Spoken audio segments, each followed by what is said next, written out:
Bonjour, on se retrouve aujourd'hui pour parler d'un petit pistolet allemand en 1665 Browning, le Mauser HSC.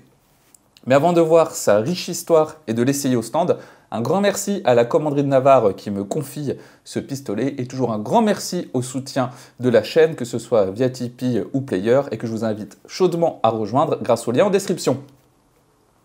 Après la Première Guerre mondiale, on assiste à l'émergence d'un marché pour des petits pistolets en 1665, tant pour le secteur commercial que pour celui des forces de l'ordre.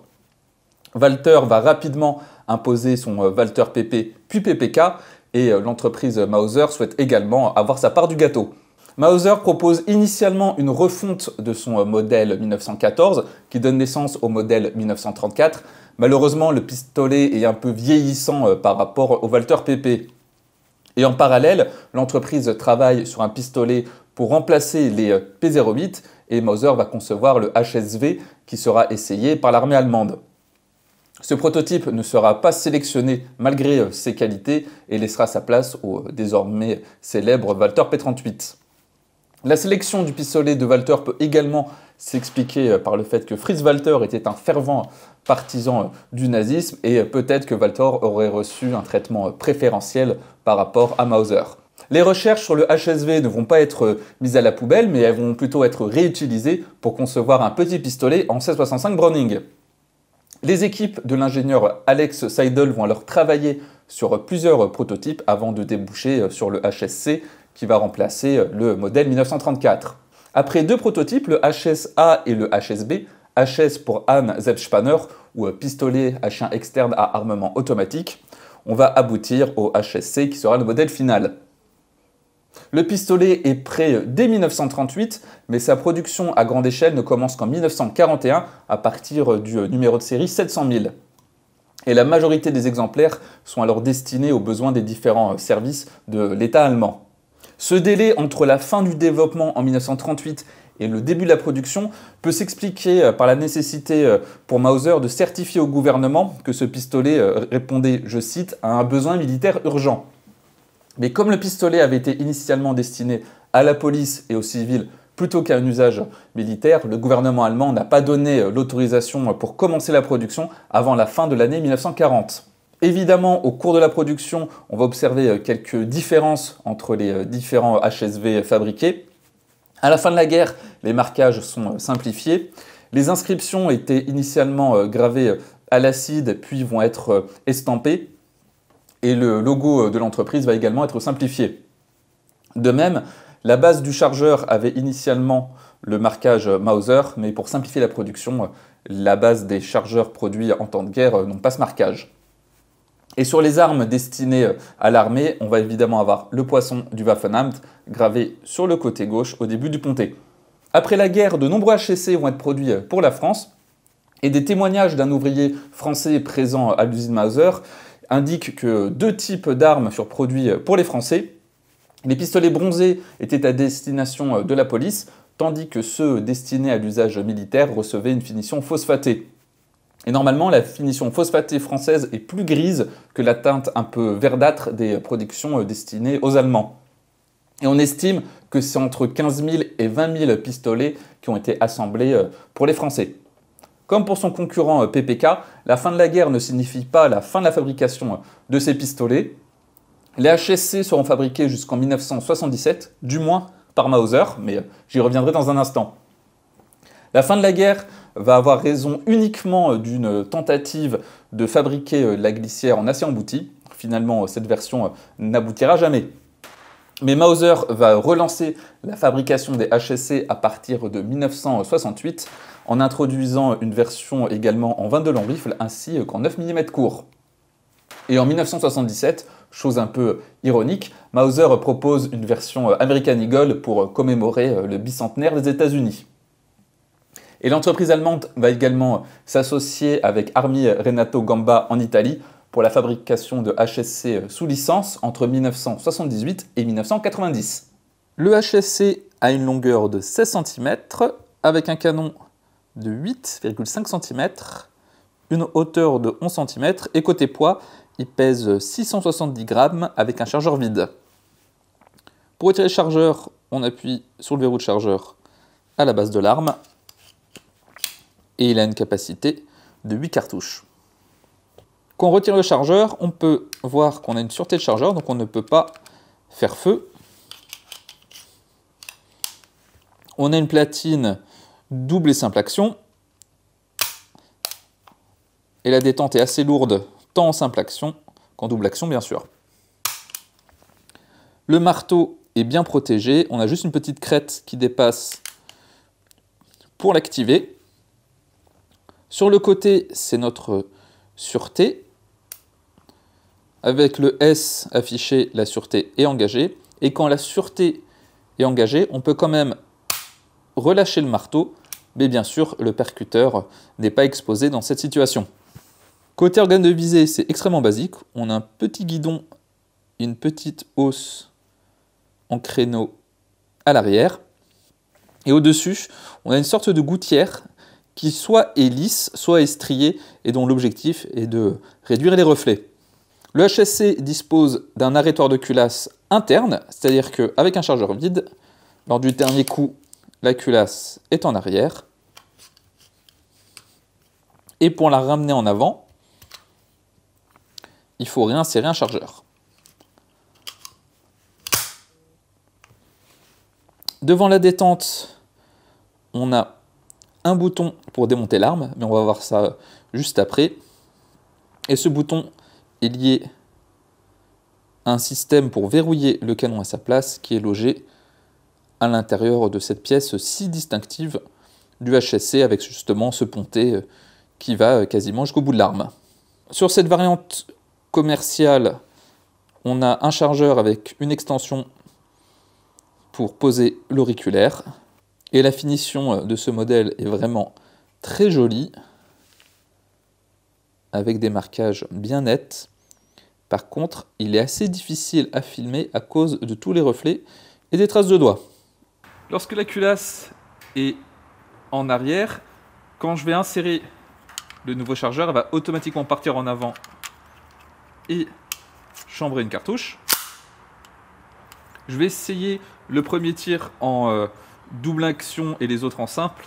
Donc pour le faire basculer en double action, j'active la sûreté et je peux ramener le marteau en avant.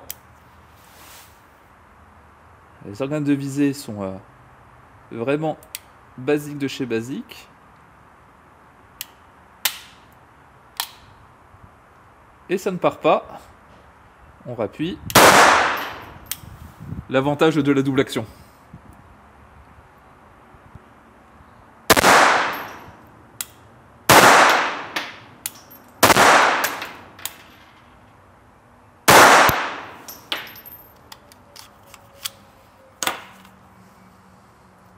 Ça recule bien sûr très peu, c'est du 1665. Après je trouve qu'on sent que c'est une arme qui est conçue pour être utilisée à une main. Quand je l'ai à deux mains, j'ai vraiment l'arrière du pistolet, l'endroit où il y a la crête du marteau qui me rentre un peu au niveau du pouce, là où à une main c'est, je trouve, plus confortable. Et la double action est extrêmement lourde, un peu comme sur un PPK. Ouais, c'est à peu près du même acabit. Et en simple. Malheureusement, j'ai pas l'appareil pour mesurer le poids de détente, mais elle est aussi assez lourde, mais c'est net.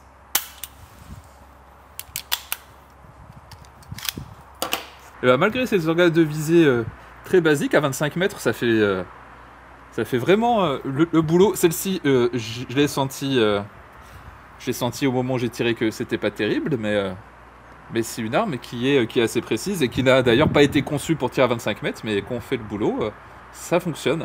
Ce HSC est, je trouve, parmi les petits pistolets en 7,65 les plus confortables que j'ai pu utiliser, du moins si on l'attrape à une main, je trouve.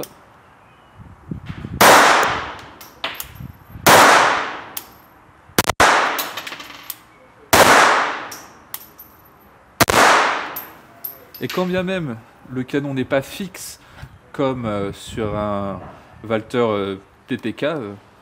La précision est, je trouve, très très bonne. D'ailleurs, je pense avoir eu de meilleurs résultats avec le HSC par rapport à un PPK. Le démontage du HSC est assez simple. On procède bien sûr aux mesures de sécurité. On enlève le chargeur et on inspecte la chambre. On va engager la sûreté et on va appuyer sur le bouton poussoir à l'intérieur de l'arcade de pontée et pousser la culasse vers l'avant. Alors on peut le faire avec le doigt ou avec l'ongle, mais c'est assez dur d'appuyer dessus.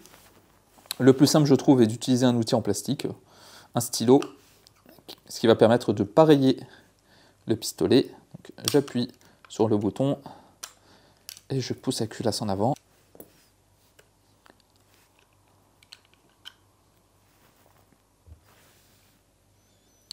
À l'intérieur, on peut voir notre marteau ici. Et contrairement à un PPK, on peut retirer l'ensemble avec le canon. On appuie dessus, on fait pression et on le retire. J'appuie dessus et je peux retirer le canon et le ressort récupérateur. On peut voir, quand j'active la sûreté, le percuteur va remonter pour ne plus être exposé et le marteau peut alors frapper sans déclencher de coup de feu. On va aller un peu plus loin dans le démontage car je vais retirer la plaquette pour vous montrer une légère différence par rapport au HSC produit pendant la guerre. En retirant la plaquette, on peut mieux voir le marteau qui est ici et son ressort à l'arrière. Sur les premiers HSC, on va avoir un séparateur qui est une pièce supplémentaire qui devrait se trouver ici. Je rajouterai une image pour vous montrer à quoi ça ressemble. Mais à partir de 1968, on a redessiné cette barrette et rajouté ce petit ressort, ce qui a permis de retirer une pièce, mais qui évidemment nécessite une refonte de la barrette pour associer les mêmes fonctionnalités.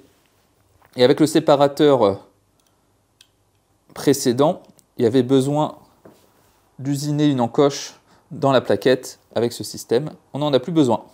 On peut voir notre éjecteur ici, et cette pièce qui va pivoter va être notre arrêtoir, qui va également désengager la sûreté de chargeur quand j'insère le chargeur dans son puits. Et là, on peut mieux voir le système pour verrouiller le canon à sa place. Pour le remontage, c'est bien sûr le process inverse. Je vais revisser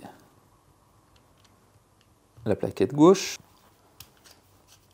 retirer mon chargeur, prendre le canon, remettre le ressort autour, le réinsérer dans la glissière.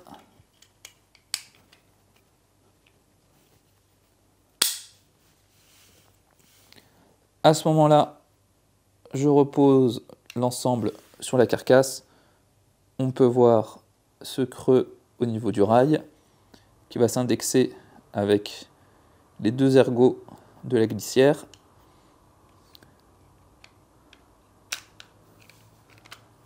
Et je peux la tirer en arrière.